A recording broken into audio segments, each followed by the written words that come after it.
தேவனுடைய நாமம் மகிமைப்படுவதாக. இந்த நல்ல வேளையிலும் இந்த மாதத்தின் கடைசி ஞாயிற்றுக்கிழமையில் வந்திருக்கிற உங்கள் ஒவ்வொருவரையும் ஆண்டவரும் இரட்சகருமாகிய இயேசு கிறிஸ்துவின் நாமத்தினாலே வாழ்த்தி வரவேற்கிறேன். இந்த நாளிலும் தேவனுடைய வார்த்தைகளை கொடுப்பதில் நான் மிகவும் உற்சாகமாக இருக்கிறேன். நீங்களும் அதை கேட்டு அதன்படி நடக்க பிரயாசப்படுங்கள். இதற்கு ஆதாரமாக எனக்காக ஒரு வசனத்தை வாசியுங்கள். 2 கொரிந்தியர் 1 அதிகாரம் 3 வசனத்தை வாசிக்க கேட்போம். நமது கர்த்தராகிய இயேசு கிறிஸ்துவின் பிதாவாகிய தேவனும் இரக்கங்களின் பிதாவும் சகல விதமான ஆறுதலின் தேவனுமாயிருக்கிறவருக்கு ஸ்தோத்திரம். ஆமென். கண்களை மூடி தலைகளை தாழ்த்தி ஒரு நிமிடம் ஜெபிப்போம். அன்பின் தேவனே, நான் வெறுமையப்பா, நீங்க பேசுங்க. இங்க வந்திருக்கிற ஒவ்வொருவருக்கும் ஏற்ற வசனத்தை நீர் தாரும் அப்பா. பிரயோஜனமாக இருக்கட்டும். உம்முடைய கரத்தில் ஒப்பு கொடுக்கிறேன் எங்கள் அன்பின் பரலோக பிதாவே. ஆமென். அந்த வசனத்தை திரும்பவும் ஒருமுறை வாசியுங்கள். நமது கர்த்தராகிய இயேசு கிறிஸ்துவின் பிதாவாகிய தேவனும் இரக்கங்களின் பிதாவும் சகல விதமான ஆறுதலின் தேவனுமாயிருக்கிறவருக்கு ஸ்தோத்திரம். ஆமென். ஆறுதலின் தேவனுமாய் இருக்கிறவருக்கு ஸ்தோத்திரம். நம் தேவன் ஆறுதலின் தேவனாய் இருக்கிறார். ஆமென். நீங்க இந்த உலகத்தை பார்த்தால், ஒருவேளை நீங்க வியாதியாய் இருந்தால் இந்த உலகம் உங்களை நோயாளி என்று சொல்லும். ஒருவேளை நீங்க கஷ்டத்தில் இருந்தா இந்த உலகம் உங்களை வறுமை என்று சொல்லும். ஒருவேளை நீங்க ஒன்றுமில்லாதவர்களா இருந்தால் இந்த உலகம் உங்களை தரித்திரர் என்று ஒதுக்கும். ஒருவேளை நீங்க கடனோடு இருந்தால் இந்த உலகம் உங்களை கடனாளி என்று சொல்லும். ஒருவேளை நீங்க தனிமையாய் இருந்தால் இந்த உலகம் உங்களை அனாதை என்று சொல்லும். என் அன்பு பிரியமானவர்களே, எந்த நேரத்திலும் எந்த சூழ்நிலையிலும் எப்பேற்பட்ட நேரத்திலும் உங்களை ஆதரிக்கிற, உங்களை அரவணைக்கிற ஒரு தேவன் இருக்கிறார். அவரே ஆறுதலின் தேவன். அவரே ஆறுதலின் தேவன். நீங்கள் ஒன்றுக்கும் கவலைப்படாதீங்க. உங்களை உள்ளம் கைகளிலே வரைந்திருக்கிறார். அவரே ஆறுதலின் தேவன். அவர் உங்களுக்கும் எனக்காக 2000 ஆண்டுகளுக்கு முன்பதாக மனுக்குலத்திற்கு வந்தார். அவர் இன்றும் ஜீவனுள்ளவராக இருக்கிறார். அவர் இன்றும் ஜீவனுள்ளவராக இருக்கிறார். தாய் தன் கற்பத்தின் பிள்ளைக்கு இறங்காமல் தன் பாலகனை மறப்பாளோ? அவள் மறந்தாலும் நான் உன்னை மறக்க மாட்டேன் என்று சொன்ன கர்த்தர் ஒரு ஆறுதலின் தேவன் இருக்கிறார். என் அன்பு பிரியமானவர்களே, இந்த உலகம் உங்களை வெறுத்து ஒதுக்கிவிட்டதா? உங்களுடைய கூட பிறந்தவர்கள் உங்களை ஒதுக்கி விட்டார்களா? ஒரு தனிமை போன்ற வாழ்க்கை வாழ்ந்து கொண்டிருக்கிறீர்களா? 10 மாதம் பெற்ற பிள்ளைகள் உங்களை தூஷணமான வார்த்தைகளை சொல்லி ஒதுக்கி விட்டார்களா? நீங்கள் நம்பின உறவினர்கள், நண்பர்கள் உங்களை வெறுத்து விட்டார்களா? கவலைப்படாதீர்கள். ஆறுதலின் தேவன் ஒருவர் இருக்கிறார். ஆறுதலின் தேவன் உங்களை ஒருவர் இருக்கிறார். நான் உங்களை திக்கற்றவர்களாக விடேன் என்று சொன்ன கர்த்தர் ஒருவர் இருக்கிறார். கலங்காதீங்க, சோர்ந்து போகாதீங்க. வேதனைக்கு மேலே வேதனை வந்திருக்கலாம், கஷ்டத்திற்கு மேல கஷ்டம் வந்திருக்கலாம். நிச்சயமாக மாறும். பவுல் சொல்லுகிறார் அடுத்த வசனத்தில், சகல உபத்திரவங்களிலும் அவரே ஆறுதலாய் இருக்கிறார். ஆறுதல் செய்கிறவர். உபத்திரவம், கஷ்டங்கள், இப்பூமியில உபத்திரவங்கள் உண்டு. ஆனாலும் ஆறுதலின் தேவன் இருக்கிறார். உங்களுடைய கஷ்டங்களை மாற்றுவதற்காக, உங்களுடைய துயரங்களை மாற்றுவதற்காக, உங்களுடைய வேதனைகளை மாற்றுவதற்காக, உங்களுடைய நஷ்டம், வறுமை, தரித்திரம் எல்லாவற்றையும் மாற்றுவதற்காக ஒரு ஆறுதலின் தேவன் இருக்கிறார். சோர்ந்து போகாதீங்க. மற்ற ஜனங்கள் உங்களை கஷ்டப்படுத்தும் பொழுது உங்கள் மனசு, உங்கள் மனம் உடைந்து போன கண்ணாடியை போல சுக்குநூறாக உடைந்து விட்டதா? என்ன செய்வது என்று தெரியாமல் அங்கலாய்த்த சூழ்நிலையில் இந்த செய்தியை கேட்டுக்கொண்டிருக்கலாம். ஒரு கலங்கின சூழ்நிலையில் உங்கள் மனம் மிக ஒரு கலக்கத்தோடு இனி நான் என்ன செய்வேன் என்று ஒரு அங்கலாய்த்த சூழ்நிலையில் இந்த வார்த்தைகளை கேட்டுக்கொண்டிருக்கலாம். அன்பு பிரியமானவர்களே, நிச்சயமாக மாறும். இந்த கஷ்டங்கள் நிச்சயமாக மாறும். ஆறுதலின் தேவன் இருக்கிறார். மத்தேயு 5வது அதிகாரம் 4வது வசனத்தில் பார்க்கிறோம், துயரப்படுகிறவர்கள் பாக்கியவான்கள், அவர்கள் ஆறுதல் அடைவார்கள். தேவன் நிமித்தமாய் நீங்கள் துயரப்படலாம். ஒருவேளை நீங்க எந்த தவறுமே செய்யாமல் துயரப்படலாம்.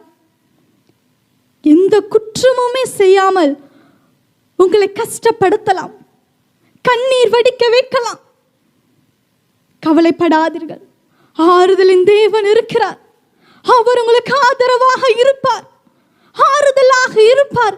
நீங்க எந்த நேரத்திலும் அவரை மட்டும் பிடித்துக் கொள்ளுங்கள், அவரை மட்டும் பிடித்துக் கொள்ளுங்கள். எனக்காக ஒரு வசனத்தை வாசியுங்கள். ஏசாயா 57வது அதிகாரம் 18வது வசனம். ஏசாயா 57வது அதிகாரம் 18வது வசனம்.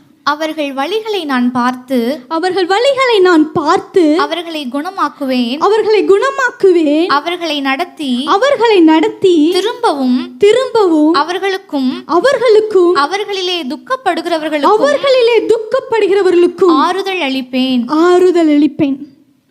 ஆமென். துக்கப்படுகிற ஜனங்களுக்கு ஆறுதல் அளிப்பார். இப்பூமியிலே தேவன் வந்த பொழுது, இயேசு கிறிஸ்து பூமியில வந்த பொழுது பல ஜனங்களுக்கு உங்களை போன்று ஆறுதல் இல்லாமல் தவித்துக் கொண்டிருக்கிற ஒவ்வொருவருக்கும் ஆறுதல் தந்தார். பல ஜனங்களை குணமாக்கினார். வேதனையில் இருந்த ஒவ்வொருவரையும் குணமாக்கினார். கண்ணீரை களிப்பாய் மாற்றினார், துக்கங்களை சந்தோஷமாய் மாற்றினார், வேதனைகளை ஆனந்த களிப்பாய் மாற்றினார். அந்த தேவன் சொல்லுகிறார், துக்கப்படுகிறவர்களுக்கு ஆறுதல் அளிப்பேன். பலருக்கு அற்புதங்களை செய்தார். ஒருவேளை இந்த இடத்திலே வியாதியோடு இருக்கிறீர்களா? உங்களுக்கு நிச்சயமாக அற்புதங்களை செய்வார். உங்களுடைய துக்கங்கள் ஒரு நாள் சந்தோஷமாக மாறும். உங்கள் துக்கம் சந்தோஷமாக மாறும் என்ற வார்த்தையின்படி நிச்சயமாக மாறும். நிச்சயமாக உங்களை தேவன் ஆனந்த களிப்பாக மாற்றுவார். இதற்கு ஆதாரமாக நான் வேதத்திலே ஒரு 2 குடும்பங்களை பற்றி தியானித்துவிட்டு உங்களுக்காக நான் ஜெபிக்க ஆசைப்படுகிறேன். எடுத்து வாசியுங்கள். யோவான் 11வது அதிகாரம் 1வது வசனம். மரியாளும் அவள் சகோதரியாகிய மார்த்தாளும் இருந்த பெத்தானியா கிராமத்தில் உள்ளவனாகிய லாசரு என்னும் ஒருவன் வியாதிப்பட்டிருந்தான். ஆமென். மரியாள், மார்த்தாள், லாசரு பெத்தானியா என்ற கிராமத்தில் வசிக்கிறார்கள். அது ஜெருசலேமிலிருந்து 2 மைல் தொலைவில் இருக்கிறது. சரியாக சொல்லணும்னா ஒலிவமலைக்கு ஈஸ்டர்ன் ஸ்லோப்பில் இருக்கிறது. அந்த கிராமத்தில் மரியாள், மார்த்தாள், லாசரு என்ற தேவனிடத்தில் அன்பா இருந்தவர்கள் இருக்கிறார்கள். ஒரு குடும்பம். லாசரு என்கின்றவருக்கு வியாதி, கொடுமையான வியாதி, மரண அவஸ்தைப்படுகிறார் என்று சகோதரிகள் ஏசப்பாட்ட சொல்ல ஆள் அனுப்புகிறாங்க. அந்த நேரத்தில் ஏசப்பா 18 மைல்ஸ் தொலைவில் இருக்கிறார். ஆனால் வரவில்லை. துக்கம் அதிகரித்து விட்டது. காரணம், லாசரு இறந்து விட்டார். லாசரு இறந்து விட்டார். மரியாள், மார்த்தாள் மற்றும் ஜனங்கள் எல்லாரும் கதறிக்கொண்டு இருக்கிறார்கள். ஒரு அங்கலாய்த்த சூழ்நிலை, ஒரு கவலை, ஒரு கண்ணீர், மிகவும் வேதனையில் இருக்கிறார்கள். ஆனால் அந்த இடத்திலே யூதர்கள் எல்லாரும் ஆறுதல் சொல்லும்படிக்காக வருகிறார்கள். 19 வசனத்தை வாசியுங்கள். யூதரில் அநேகர் மார்த்தாள், மரியாள் என்பவர்களுடைய சகோதரனை குறித்து அவர்களுக்கு ஆறுதல் சொல்லும்படி அவர்களிடத்தில் வந்திருந்தார்கள். ஆறுதல் சொல்ல நிறைய ஜனங்கள் வந்திருந்தாங்க. ஆனா ஆறுதல் ஆகல. மரியாள், மார்த்தாள் ஆறுதல் ஆகல. 4 நாளைக்கு அப்புறம் ஏசப்பா வருகிறார். ஏசப்பா வருகிறார் என்று கேள்விப்பட்டோன மார்த்தாள் ஓடி போறாங்க. சொல்ல, ஆண்டவரே, நீ இங்க இருந்திருந்தா என்னுடைய சகோதரன் மரித்திருக்க மாட்டார் என்று சொல்லுகிறார். ஆனா ஏசப்பா சொல்லுகிறார், உன் சகோதரன் உயிர் தெளிந்திருப்பான் என்றார். ஆனா அந்த இடத்துல மார்த்தாளுக்கு விசுவாசம் இல்லை. கடைசி நாட்களில் அந்த வசனத்தை வாசிங்க. 24வது வசனம். அதற்கு மார்த்தாள் உயிர்த்தெழுதல் நடக்கும் கடைசி நாளிலே அவனும் உயிர்த்தெழுந்திருப்பான் என்று அறிந்திருக்கிறேன் என்றாள். அதற்கு ஏசப்பா சொல்கிறார், இயேசு அவளை நோக்கி, நானே உயிர்த்தெழும் ஜீவனுமாய் இருக்கிறேன். என்னை விசுவாசிக்கிறவன் மரித்தாலும் பிழைப்பான். தேவன் எதிர்பார்க்கிறது, உங்களுக்கு நன்மைகள் நடக்கணும்னா, உங்களுடைய கஷ்டங்கள் மாற வேண்டும் என்றால், உங்களுடைய வியாதிகள் தீர வேண்டும் என்றால், உங்களுக்கு ஆறுதல் கிடைக்க வேண்டும் என்றால், தேவனிடம் இருந்து ஆறுதல் பெற்றுக்கொள்ள வேண்டும் என்றால், ஒரு விசுவாசத்தை எதிர்பார்க்கிறார். என் அன்பு பிரியமானவர்களே, நீங்கள் நினைக்கலாம், 1 வருடம் 2 வருடம் அல்ல, பல வருடங்களான வியாதியாய் இருக்கிறேன், எனக்கு சுகம் கிடைக்காது என்று நீங்கள் நினைக்கலாம். மத்தேயு 21ஆம் அதிகாரம் 22வது வசனத்தில் பார்க்கிறோம், மேலும் நீங்கள் விசுவாசம் உள்ளவர்களாய் ஜெபத்திலே எவைகளை கேட்பீர்களோ அவர்களை பெற்றுக்கொள்வீர்கள் என்று பார்க்கிறோம். நீங்கள் விசுவாசம் உள்ளவர்களாக இருக்கும் பொழுது தேவன் நிச்சயமாக உங்களுடைய கஷ்டத்தை மாற்றுவார், உங்களுடைய கவலைகளை மாற்றுவார், உங்களுடைய துக்கத்தை மாற்றுவார், உங்களுடைய வியாதிகளை மாற்றுவார்.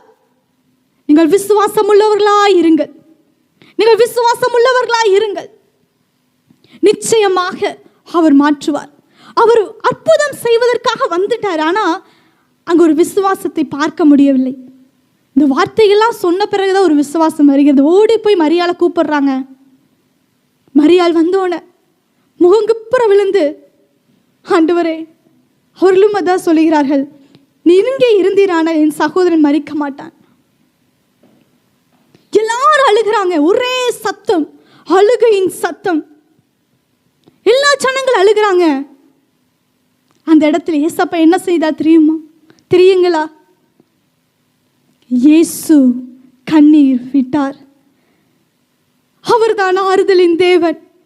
ஆறுதல் இல்லாத ஜனங்களுக்கு ஆறுதல் தருகிற தேவன். பிதாவினிடத்தை வேண்டிக் கொண்டு, லாசருவே நீ எழுந்து வா என்று சொல்லும் பொழுது லாசரு எழுந்து வந்தார். உயிரோடு எழுந்து வந்தார். இங்கேயும் கூட ஆறுதல் இல்லாத சூழ்நிலையில் அமர்ந்து கொண்டு இருக்கலாம். தேவன் வரும் பொழுது விசுவாசமுள்ள ஜெபம் பிணியாளிகளை ரட்சிக்கும். விசுவாசத்தோடு நீங்கள் ஜெபிக்கும் பொழுது நிச்சயமாக தேவன் உங்களுக்கு ஆறுதல் தருவார். எவ்வாறு? உங்களுடைய கஷ்டத்தை மாற்றி ஆறுதல் தருவார், உங்களுடைய கவலைகளை மாற்றி ஆறுதல் தருவார், உங்களுடைய வியாதிகளை மாற்றி ஆறுதல் தருவார், உங்களுடைய வறுமைகளை மாற்றி ஆறுதல் தருவார், உங்களுடைய கடன் பிரச்சனைகளை மாற்றி உங்களுக்கு ஆறுதல் தருவார், ஒரு சமாதானத்தை தருவார். நிச்சயமாக தேவன் செய்வார். நீங்கள் விசுவாசம் உள்ளவர்களாக இருக்க வேண்டும். நீங்கள் விசுவாசம் உள்ளவர்களாக இருக்க வேண்டும். அவர் இயேசு கண்ணீர் விடுகிறார். ஜனங்களை பார்த்து அப்படியே சுக்குநூறா உடைந்து விட்டார். அவர்தான் நம் தேவன், ஆறுதலின் தேவன். ஒருவேளை இந்த சத்தத்தை கேட்டுக்கொண்டிருக்கிற என் அன்பு பிரியமானவர்களே, நான் பல வருடங்களாக ஜெபித்துக் கொண்டிருக்கிறேனே, அழுது அழுது ஜெபிக்கின்றேனே, என் ஜெபத்திற்கு பதில் இல்லையே என்று நீங்கள் சோர்ந்து போயிருக்கலாம். நீங்கள் விசுவாசத்தோடு ஜெபியுங்கள். என்னுடைய ஜெபம் தேவனிடத்தில் போய் சேர்ந்ததா என்று ஒரு கேள்விக்குறியோடு நீங்கள் உட்கார்ந்து கொண்டு இருக்கலாம். நீங்கள் சோர்ந்து போகாமல் இன்னும் விசுவாசம் உள்ளவர்களாக ஜெபியுங்கள். தேவன் நிச்சயமாக, ஆறுதலின் தேவன் நிச்சயமாக உங்களுடைய ஜெபத்திற்கு பதில் தருவார். இன்னும் ஒரு குடும்பத்தை மட்டும் தியானித்துவிட்டு நான் ஜெபிக்க ஆசைப்படுகிறேன். எனக்காக எடுத்து வாசியுங்கள். லூக்கா 8வது அதிகாரம் 41வது வசனம், 41, 42. அப்பொழுது ஜெப ஆலய தலைவனாகிய யவீரு என்னும் பேருள்ள ஒருவன் வந்து இயேசுவின் பாதத்தில் விழுந்து 12 வயதுள்ள தன்னுடைய ஒரே குமாரத்தி மரண அவஸ்தையாய் இருந்தபடியால் தன் வீட்டிற்கு வரும்படி அவரை வேண்டிக் கொண்டான். அவர் போகையில் திரளான ஜனங்கள் அவரை நெருக்கினார்கள். ஜெப ஆலய தலைவனுடைய மகள் யவீரு என்கின்ற ஜெபாலய தலைவன், அவருடைய மகள் கொடிய மரண அவஸ்தையாய் இருந்தபடியால் வீட்டிற்கு வரும்படி வேண்டிக் கொண்டான். 12 வயது,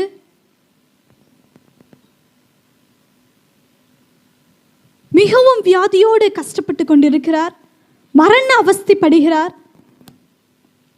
அந்த மகள் மிகவும் என்ன செய்வது, வியாதி அதிகரித்து கொண்டே இருந்தது, மரண அவஸ்தைப்படுகிறாள். அந்த நேரத்தில் யவீரு என்ற அவர் ஜெபாலய தலைவன் ஏசப்பாவிடத்தில் போய் விழுந்து, ஆண்டவரே என்னுடைய வீட்டிற்கு வாரும் என்று கூப்பிடுகிறார். ஜனக்கூட்டங்கள் அதிகமாக ஏசப்பாவை சூழ்ந்து கொண்டு நின்று கொண்டிருந்தார்கள். அந்த நேரத்தில் ஒரு சத்தம், ஒருவர் வந்து ஓடி வந்து சொல்லுகிறார். 49வது வசனம். அவர் இப்படி பேசிக் கொண்டிருக்கையில் ஜெப ஆலய தலைவனுடைய வீட்டிலிருந்து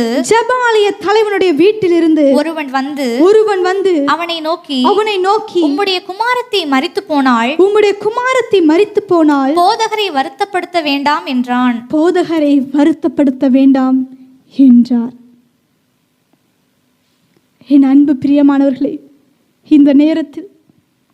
இந்த நேரத்தில் அந்த தகப்பனார் அவருடைய மனது எவ்வாறு உடைந்திருக்கும் நினைத்து பாருங்கள். கொஞ்சம் முன்னாடி ஏசப்பாவை கூட்டிட்டு போயிருந்தா என்னுடைய மகள் உயிரோடு எழுந்திருப்பாள் என்று எவ்வாறு உடைந்திருக்கும். ஆனால் அந்த வந்து சொல்றாங்க, போதகரை வருத்தப்படுத்த வேண்டாம் என்று ஒருவர் வந்து சொல்லுகிறார். இதுதான் உலகம். உங்களுடைய கஷ்டங்கள், உங்களுடைய கவலைகள், உங்களுடைய மனதின் அங்கலாய்ப்பு வேற யாருக்கும் தெரியாது. மற்ற ஜனங்களுக்கு தெரியாது. மனுஷன் பார்க்கிற பிரகாரமாக நம் தேவன் பார்ப்பதில்லை. மனுஷன் முகத்தை பார்க்கிறான், தேவனோ உள்ளந்திரியங்களை ஆராய்ந்து அறிகிறவராய் இருக்கிறார். உங்களுடைய மனதின் அங்கலாய்ப்பு மற்ற மனுஷருக்கு தெரியாது. உங்களுடைய பக்கத்து வீட்டில் உள்ளவர்களுக்கு தெரியாது. உங்களுடைய உறவினர்களுக்கு தெரியாது. உங்களுடைய நண்பர்களுக்கு தெரியாது. நம் தேவனுக்கு தெரியும். உடனே சொல்லுகிறார், பயப்படாதே, விசுவாசம் உள்ளவனாயிரு.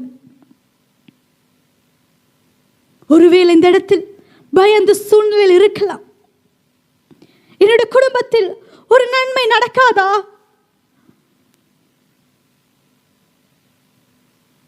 என்று சோர்ந்து போய் இங்கே உட்கார்ந்து கொண்டு இருக்கலாம். பயப்படாதுங்க, நிச்சயமாக நன்மைகள் வரும். வீட்டிற்கு வருகிறார், எல்லாரும் ஒரே அழுகை, அழுகையின் சத்தம் எல்லா பக்கம், எல்லாம் கதறிக்கொண்டு இருக்கிறார்கள். அழுகின்ற ஒவ்வொருவரையும் பார்த்து தேவன் சொல்லுகிறார், இயேசு ராஜா சொல்லுகிறார், அழாதீங்கள் என்று.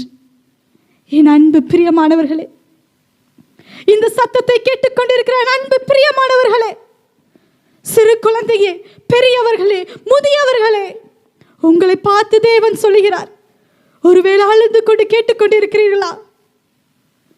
என்னுடைய வாழ்க்கையும் இப்படிப்பட்ட கண்ணீரின் சூழ்நிலையில் இருக்கிறது என்று அழுது கேட்டுக்கொண்டிருக்கலாம். உங்களை பார்த்து தேவன் சொல்லுகிறார், அழாதேயுங்கள். உங்களை பார்த்து தேவன் சொல்லுகிறார், அழாதேயுங்கள். அவரே ஆறுதலின் தேவன், அவரே ஆறுதலின் தேவன். நீங்கள் ஒருவேளை கண்ணீர் வடித்துக் கொண்டே இந்த வார்த்தையை கேட்டுக்கொண்டிருக்கலாம். என் அன்பு பிரியமானவர்களே, தேவன் சொல்லுகிறார், அழாதேயுங்கள், அழாதேயுங்கள். உங்களுடைய துக்கங்கள் மாறும், உங்களுடைய வேதனைகள் மாறும். எல்லாவற்றையும் தேவன் ஒரு நாள் மாற்றுவார். அழாதீங்கள், தேவன் வந்தார். மகளே, பிள்ளையே, எழுந்திரு என்றார். அந்த பெண் எழுந்தாள், உயிரோடு எழுந்தாள். எப்பொழுது தேவன் வருகிறாரோ, ஆறுதலின் தேவன் எப்பொழுது உங்களுடைய வீட்டிற்குள் வருகிறாரோ, அப்பொழுது அற்புதம். நீங்கள் விசுவாசம் உள்ளவர்களாக இருந்து நீங்கள் ஜெபித்துக் கொண்டே இருங்கள். முதலாவது, நீங்கள் விசுவாசம் உள்ளவர்களாக இருக்க வேண்டும். இரண்டாவது, ஏசாயா 49 அதிகாரம் 13வது வசனத்தை வாசிக்க கேட்போம். வானங்களே, வானங்களே, கெம்பீரித்து பாடுங்கள், கெம்பீரித்து பாடுங்கள். பூமியே, பூமியே, களிக்கூறு, களிக்கூறு. பர்வதங்களே, பர்வதங்களே, கெம்பீரமாய் முழங்குங்கள், கெம்பீரமாய் முழங்குங்கள். கர்த்தர் தம்முடைய ஜனத்துக்கு ஆறுதல் செய்தார், கர்த்தர் தம்முடைய ஜனத்துக்கு ஆறுதல் செய்தார். சிறுமைப்பட்டிருக்கிற தம்முடையவர்கள் மேல் இரக்கமாய் இருப்பார், சிறுமைப்பட்டிருக்கிற தம்முடையவர்கள் மேல் இரக்கமாய் இருப்பார். முதலாவது, தேவன் எதிர்பார்க்கிறது விசுவாசம் உள்ளவர்களாய் இருக்க வேண்டும். இரண்டாவது, நாம் கம்பீர சத்தத்தோடு பாடி தேவனை ஆராதிக்க வேண்டும். எல்லாவற்றிலும் அவருக்கு முக்கியத்துவம் கொடுக்க வேண்டும். பாடுகிறதுல, ஜெபிக்கிறதுல. பூமியின் குடிகளே, எல்லாரும் கர்த்தரை கம்பீரமாய் பாடுங்கள். மகிழ்ச்சியோட கர்த்தருக்கு ஆராதனை செய்து ஆனந்த சத்தத்தோடு அவர் சந்நிதி முன் வாருங்கள். வானங்களை கம்பீரித்து பாடுங்கள். பூமியை களிக்கூறு. கம்பீர சத்தத்தோடு அவரை நோக்கி பார்க்க வேண்டும். அப்பொழுது அவர் ஆறுதல் செய்வார்.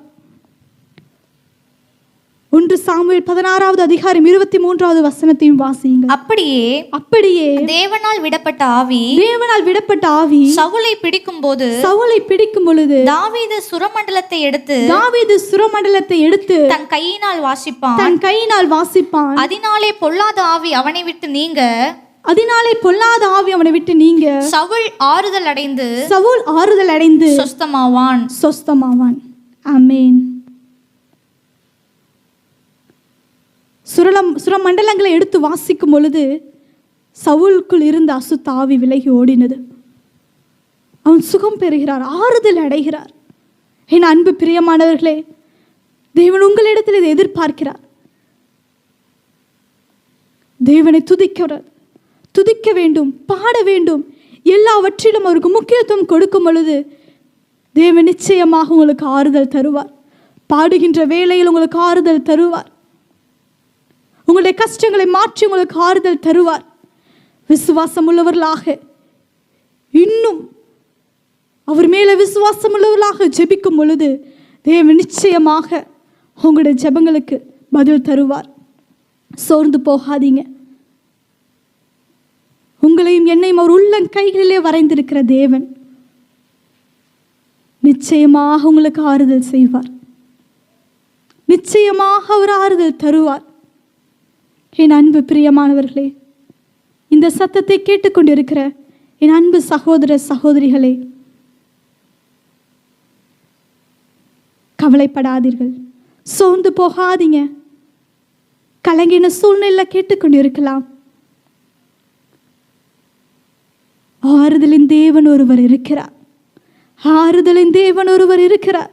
அவர் உங்களுக்கு ஆதரவாக இருப்பார். அவர் கோட்டையாக இருப்பார்.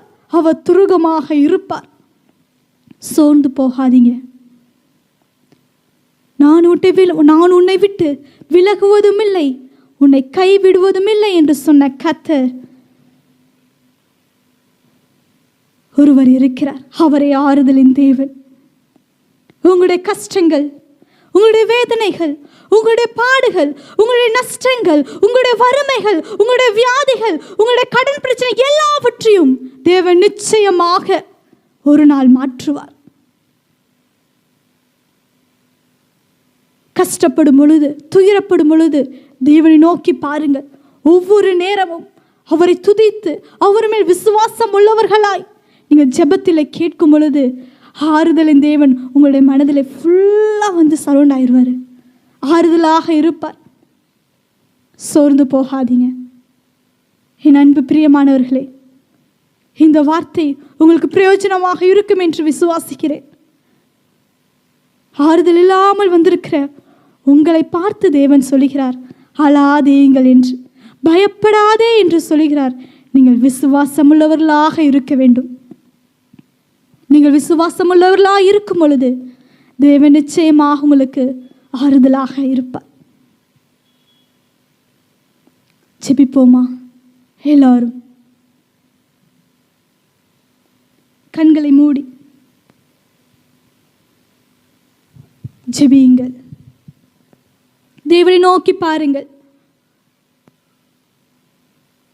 அன்பின் தேவனே, Heavenly Father, உங்களுடைய கஷ்டங்கள், உங்களுக்கு என்னென்ன வியாதி இருக்கலாம், வேதனை, கஷ்டம், நஷ்டம், வறுமை, எதெல்லாம் என்ன குறைவோடு நீங்கள் இங்கே உட்கார்ந்து கொண்டு இருக்கிறீர்களோ, எந்த குறைவோடு நீங்கள் தேவனை நோக்கி பார்த்து கொண்டு இருக்கிறீர்களோ அதை முன்பதாக வையுங்கள். வியாதி இருந்துச்சுன்னா வியாதி இருக்கின்ற இடத்துல, பலவீனமான இடத்துல உங்கள் கைகளை வையுங்கள்.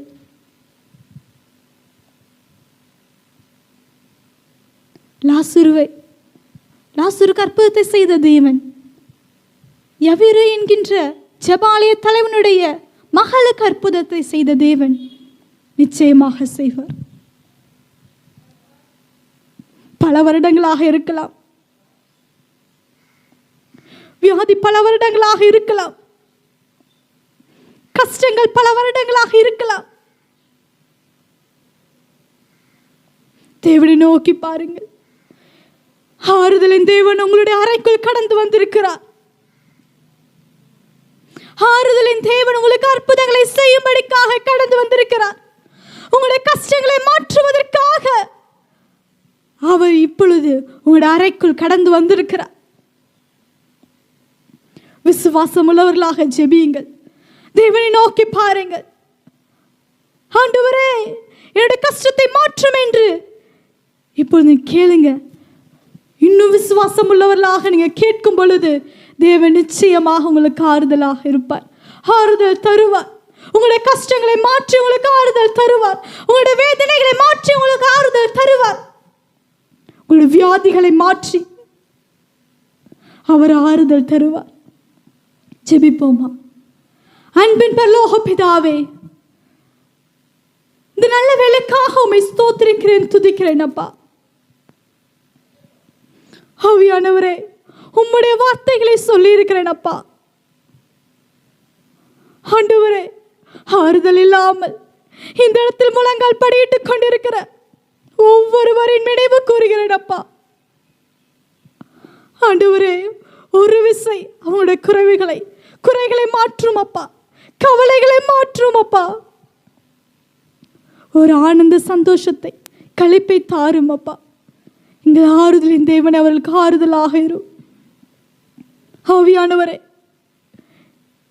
நீ பெரிய காரியங்களை செய்ய வல்லவராய் இருக்கிறீரப்பா. கலங்கின சூழ்நிலை உட்கார்ந்து கொண்டிருக்கிற ஒவ்வொருவருக்காக ஜெபிக்கின்றனப்பா. ஆண்டவரே, துக்கத்தோடு இருக்கிற, துயரத்தோடு இருக்கிற, துக்கம் மேல துக்கம், கண்ணீரின் மேல கண்ணீர் என்னுடைய வாழ்க்கையை சுக்குநூறாய் உடைத்து விட்டது.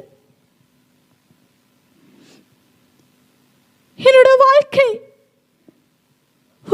வாழ்க்கையில் ஒரு சந்தோஷம் வராதா? என்னுடைய வாழ்க்கையில் ஒரு அற்புதம் நடக்காதா? என்னுடைய வாழ்க்கையில் ஒரு களிப்பு இருக்காதா? ஒரு மகிழ்ச்சி இருக்காதா? என்னுடைய கஷ்டங்கள் மாறாதா? என்னுடைய கவலைகள், என்னுடைய வேதனைகள் மாறாதா? இப்படியே தானே இருக்க போகிறேனா என்று கலங்கின சூழ்நிலை உட்கார்ந்து கொண்டிருக்கிற ஒவ்வொருவரைக்காகவும் ஜெபிக்கின்றனப்பா. ஆறுதலின் தேவன், ஆறுதலின் தேவன், ஒரு ஆறுதலை தாரும் அப்பா, ஆறுதலை தாரும் அப்பா. ஒவ்வொருவரையும் உம்முடைய கரத்தில் ஒப்பு கொடுக்கிறேன். இனி வருகின்ற நாட்களிலே பெரிய காரியங்களை செய்யுங்க, அதிசயமான காரியங்களை செய்யுங்க. ஒரு அற்புதத்தை செய்து அவர்களுக்கு ஆறுதல் தாரும் அப்பா, அவர்களுக்கு ஆறுதல் தாரும். நன்மையான காரியங்களை இவர்களுடைய குடும்பத்தில் நீர் செய்வீராக அப்பா. உம்முடைய கரத்திலே நாங்கள் ஒப்பு கொடுக்கிறேன். ஆவியானவரே, இனி வருகின்ற ஒவ்வொரு நாட்களையும் உன் கரத்தில் ஒப்பு கொடுக்கிறேன். கண்மணி போல பாதுகாத்து கொள்ளுங்க, ஏங்கி தாங்கி நடத்துங்கப்பா. யாரும் சோர்ந்து போகாதபடிக்கு இன்னும் விசுவாசம் உள்ளவர்களாக ஒவ்வொருவரையும் மாற்றும். துதிக்கிறதுல, ஜெபிக்கிறதுல, உம்மை பாடுகிறதுல இன்னும் ஒரு ஸ்டெப் அதிகமாகி உம்மிடத்தில் அற்புதங்களை பெற்றுக்கொள்கிற ஒவ்வொருவராக, அற்புதங்களை பெற்றுக்கொள்கிறவர்களாக மாற்றும் அப்பா. உம்முடைய கரத்திலே நாங்கள் ஒப்பு கொடுக்கிறேன். நீர் அவர்களோடு கூட இருங்க. அவர் போகும்பொழுது வரும்பொழுது எல்லா சூழ்நிலையிலும் அவரோடு கூட இருங்க. ஒருவரும் அப்பா அங்கலாய்த்த சூழ்நிலை இருக்கக்கூடாது. இந்த லாக்டவுன் பீரியட்லையும் அப்பா சிலர் தனிமையாக இருக்கிறேன் என்று கலங்கின சூழ்நிலை இருக்கிறார்கள். அவர்களுக்கு நீங்கள் ஆறுதலாக இரும் அப்பா.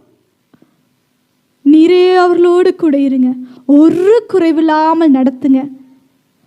ஆகாரத்தில் இருக்கலாம், எல்லா காரியங்களிலும் குறைவில்லாமல் நீ நடத்தும்படிக்காய் ஜெபிக்கின்றனப்பா. நீரே பொறுப்படுத்திக் கொள்ளுங்க. ஒவ்வொருவரையும் உம்முடைய தூய கரத்தில் ஒப்பு கொடுக்கிறேன். நீர் பொறுப்படுத்திக் கொள்ளுங்க. இயேசுவின் இனிய நாமத்தில் பிதாவே, ஆமென். என் ஆத்துமாவே கர்த்தரை ஸ்தோத்திரி, என் முழுலமே அவருடைய பரிசுத்த நாமத்தை ஸ்தோத்திரி. என் ஆத்துமாவே கர்த்தரை ஸ்தோத்திரி, கர்த்தர் செய்த சகல உபகாரங்களையும் மறவாதே. நம்முடைய ஆண்டவராகிய இயேசு கிறிஸ்துவின் கிருபையும் பிதாவாகிய தேவனுடைய அன்பும் பரிசுத்த ஆவியானவரின் அந்யோன்ய ஐக்கியமும் சமாதானமும் சந்தோஷமும் கர்த்தருடைய பிள்ளைகள் யாவர் மீதும் இன்றும் என்றும் எப்பொழுதும் மாறாமல் இருப்பதாக. ஆமென். அல்லேலூயா, அல்லேலூயா, அல்லேலூயா.